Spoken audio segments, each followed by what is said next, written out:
She woke up to a soft sliver of morning light spilling across her pillow, the quiet hum of the city still far away, and an almost unnatural stillness in the air. For a moment, she didn't move. Her eyes felt heavy, her breath slow, and it was as if her body was reluctant to break the fragile peace that had settled in the room. Then, without thinking, she turned her head toward the mirror on the opposite wall and froze. The reflection staring back at her was hers, and yet it wasn't. Her skin, which only yesterday had been riddled with angry red blemishes, swollen marks, and deep scars she'd carried for years, was now smooth. Not just smooth perfect. The kind of perfect she'd only seen in filtered photographs or flawless magazine covers. She sat up slowly, the blanket sliding off her shoulders, heart thudding in disbelief. Her fingers reached for her face almost without her consent, gliding over the surface that felt alien to her touch. No bumps, no roughness, no pain. But the shock that pulsed through her veins wasn't of the kind that made her want to laugh or cry with relief. It was the kind that tightened her stomach and brought back the memory she'd been trying not to think about the night before. It had started the way most of her nights did lately, alone, restless, and exhausted from pretending she didn't care. The mirror had been her worst enemy for months, and every reflection felt like a reminder that the world wasn't kind to people like her. She tried everything: creams, pills, facials, home remedies whispered by elderly neighbors, but nothing had worked. The skin was stubborn, and so was the ache in her chest. That night, she'd sat cross-legged on the floor by the window, scrolling aimlessly on her phone, the glow of the screen lighting up her tired face. Outside, rain tapped against the glass in a steady rhythm, and the streets below were slick and empty.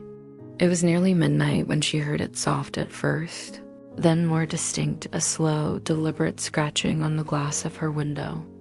At first, she thought it was the wind, a branch brushing against the pane, but there were no trees that high up. The sound paused, and then came a whisper.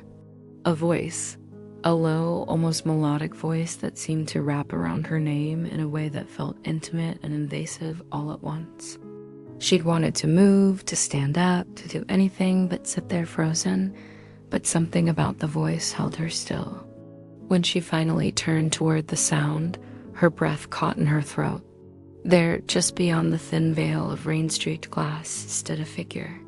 It was impossible to tell if it was a man or a woman, young or old, its outline blurred by the downpour and the dim streetlight below. But what she could see clearly was the object it held out to her. A small jar, no bigger than the palm of her hand, glowing faintly from within as if it held a trapped piece of moonlight. She didn't know why she opened the window. Maybe it was the way the voice promised things she'd secretly wished for. Maybe it was the way the figure's presence felt both dangerous and strangely safe. Her fingers closed around the jar, and the instant she touched it, a shiver ran up her spine. The figure's face never moved, but its head tilted slightly, as if satisfied. "Just one touch," the voice whispered again, "and they'll never recognize you." Before she could ask what that meant, the figure stepped back into the rain and seemed to dissolve into the night, leaving her alone with the strange gift. The jar was warm in her hands, and for a long time, she simply stared at it, wondering if she'd imagined the whole thing. She remembered setting it on the table, pacing the room, arguing with herself about whether or not to even try it. But her fingers itched with curiosity, and the weight of her own desperation pressed against her chest. Eventually, she sat back down, unscrewed the lid, and peered inside. The contents shimmered, swirling like liquid light, and when she dipped her fingertip into it, the sensation was unlike anything she'd ever felt, cool and hot at the same time, soothing and burning in equal measure. She hesitated for only a second before bringing it to her cheek, pressing it against the worst of her scars. The moment it touched her skin, the air in the room seemed to tighten, the lights flickered, and the quiet was pierced by a faint ringing in her ears. Her skin began to tingle, then throb, then burn so intensely she thought she'd scream, but no sound came out. Her vision blurred, her breath caught, and she felt something inside her shift, like the turning of a lock.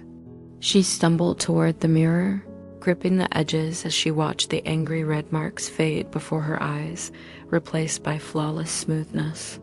It was so quick, so impossibly quick, that her mind couldn't catch up to what her eyes were seeing. She wanted to stop, to wash it off, but her hands wouldn't obey her. Now, sitting on the bed in the soft light of morning, she wanted to believe it was a miracle. She wanted to tell herself that the stranger had been nothing but a figment of her exhausted imagination. But the longer she stared into the mirror, the more she noticed. Her skin wasn't just perfect, it was too perfect. Porcelain smooth, almost luminous, and somehow cold. She pressed her palm to her cheek and felt no warmth, as though the life beneath it had been replaced by something else. And then, as her gaze lifted from her skin to her eyes, the breath she'd been holding slipped away. Her irises, once a warm shade of brown, now glimmered faintly with the same silver light she'd seen trapped in the jar. She stepped back, her chest tightening, her thoughts spiraling. Outside, beyond the window, the rain had started again, and in its rhythm she thought she could hear it, the same whisper from the night before, low and patient, promising her that the gift wasn't free.